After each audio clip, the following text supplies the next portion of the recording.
안녕하십니까 국민 여러분, 언론 종사자 여러분. 날씨가 매우 춥습니다. 어제 이낙연 전 총리가 새로운 미래라는 이름의 신당의 창당 발기인 대회를 하였습니다. 그리고 이준석 전 국민의힘 대표와의 연대의 방향을 밝혔습니다. 저는 오늘 그에 대한 입장을 밝히기 위해서 기자회견에 나섰습니다. 안녕하십니까 기본소득당 공동대표 오준호입니다. 이른바 낙준연대는 반기본소득 연대입니까?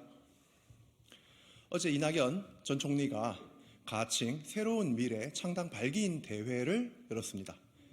이 자리에 이준석 전 국민의힘 대표, 김종민 전 민주당 의원 등이 참여해서 이구동성으로 이른바 제3지대 빅텐트를 주장했습니다. 이낙연 전 총리의 도전을 응원한다고 말씀을 드리려고 해도 저는 알 수가 없습니다.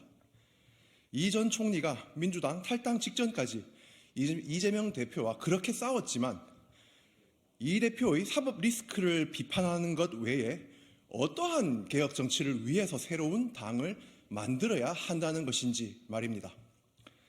사실 이낙연 전 총리는 새로운 미래에 걸맞는 진보적, 개혁적 태도를 좀처럼 보여준 적이 없습니다. 문재인 정부 총리로서는 부동산 정책 실패의 책임이 있고 민주당 대표로서는 이명박, 박근혜 사면을 대통령에게 건의하겠다고 하여 촛불혁명의 정신을 거슬렀습니다.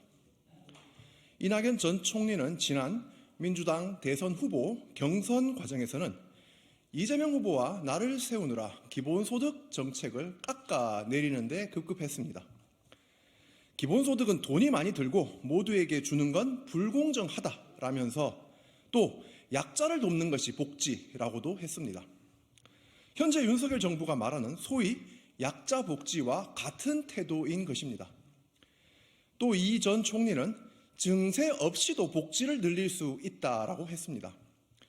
이 전 총리의 새로운 미래는 과연 윤석열 대통령의 건전재정 집착과 과연 다른 것입니까?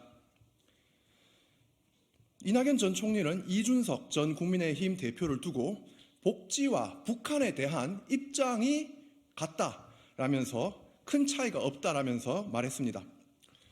통일부를 없애고 북한을 흡수 통일하자는 것이 이준석 전 대표의 입장입니다. 또 분배보다 성장이 중요하다는 것이 이준석 전 대표의 입장이기도 합니다. 그런데 포용적인 남북 관계를 추구하고 소득주도 성장을 추구해온 전 정부의 총리를 지낸 분이 차이가 없다라고 하니 국민은 귀를 의심하고 있습니다.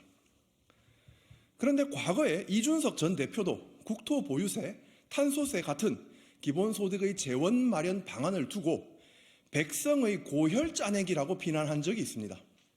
이걸 보면 이른바 낙준연대의 실상을 알 수 있습니다.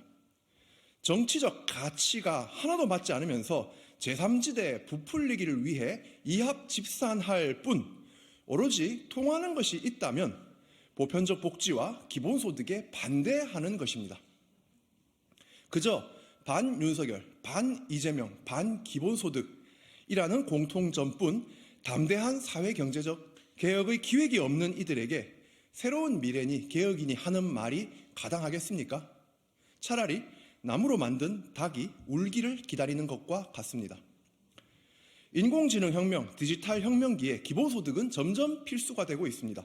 기본소득당은 이를 위해 탄소세, 토지보유세, 데이터세 같은 재원 계획을 착실히 준비해 왔습니다. 또한 기본소득당은 대전환기에 사명 있는 혁신 국가가 필요하며 기후 채권 발행 등을 통해 10년 내 재생에너지 중심의 녹색 전환을 이루자고 제안했습니다. 국민 공유부 기금을 조성해 혁신 투자의 성과를 국민 배당으로 지급할 것도 제안했습니다. 이러한 담대한 미래 기획이 있는 세력만이 미완의 촛불개혁을 완성할 수 있습니다.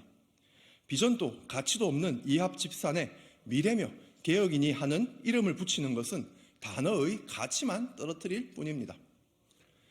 기본소득당은 촛불개혁을 성공시키기 위해서 개혁연합신당을 제안했고 나아가 개혁 비전을 함께하는 세력과의 비례선거연합도 제안했습니다. 국민은 알고 있습니다.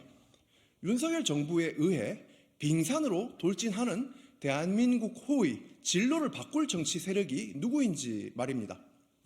이른바 낙준연대는 또 하나의 빙산일 뿐입니다. 대한민국의 대전환, 기본소득당이, 개혁연합, 신당이 해내겠습니다. 감사합니다.